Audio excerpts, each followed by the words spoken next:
vita, cultura per la vita. Sicuramente è questo il filo conduttore che accomuna tutte le opere e i progetti avviati e sostenuti da Padre Italo negli anni trascorsi da missionario in Argentina, a Neuquén, dove l'estate scorsa 43 ragazzi ho vissuto la mia esperienza missionaria. Il progetto che meglio incarna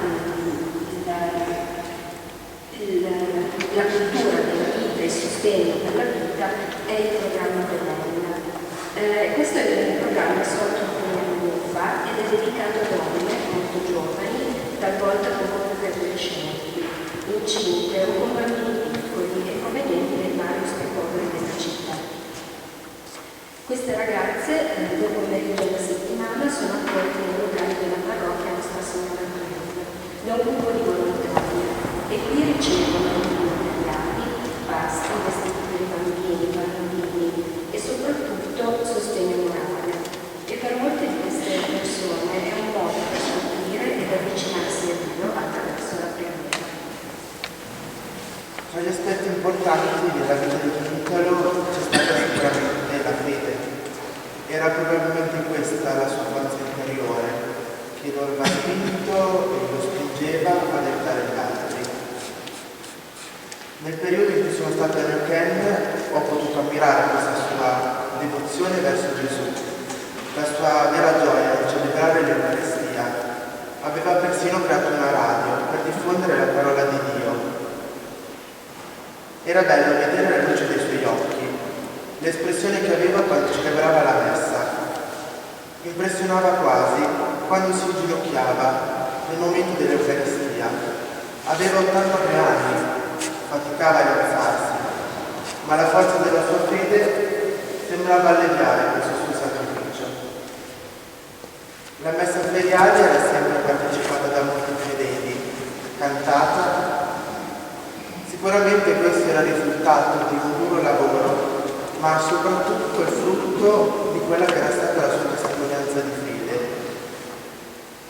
Se penso a Don Italo, mi viene in mente sicuramente un buon missionario, ma sicuramente un buon sacerdote, che con il suo operato, con le sue parole, è riuscito a trasmettere il vero messaggio del Vangelo.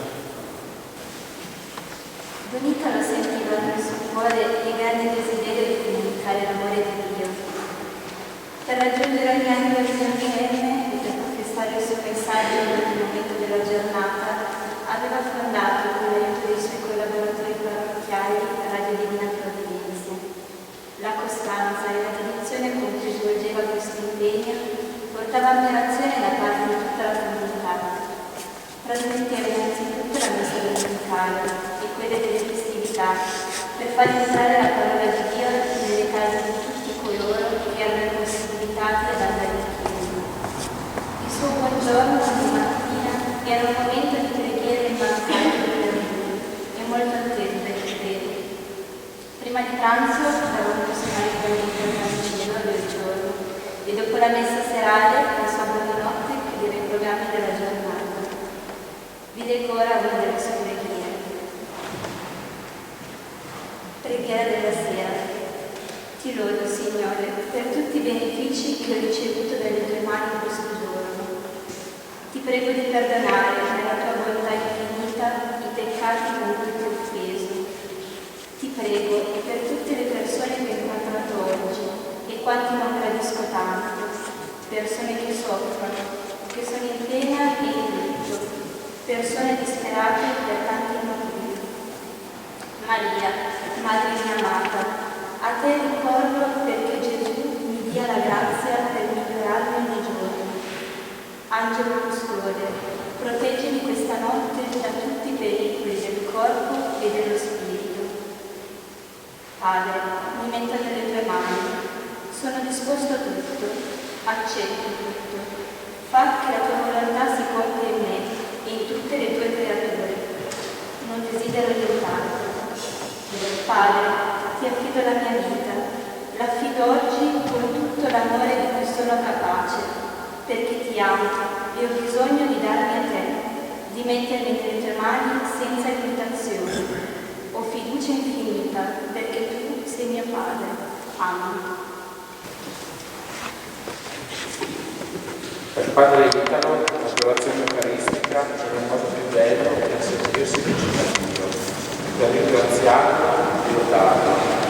Questo suo grande desiderio di mettere al centro della sua fede, l'Eucaristia, si è concretizzato con la nascita della Cappella dell'Adorazione, aperta in ogni momento della giornata. Grazie a questo nuovo progetto, pian piano, molte persone si sono avvicinate e incontrate con Dio, scoprendo in modo più intimo di rapportarsi con Lui. Alle iniziali proposte di sostenere l'adorazione notturna una volta al mese, nessuno aveva risposto favorevolmente, ma pur essendo per Italo solo le prime volte, la sua costanza pian piano ha avvicinato molti fedeli, facendo scoprire loro come il sacrificio del vegliare anche a notte fonda sia ripagato dal rapporto più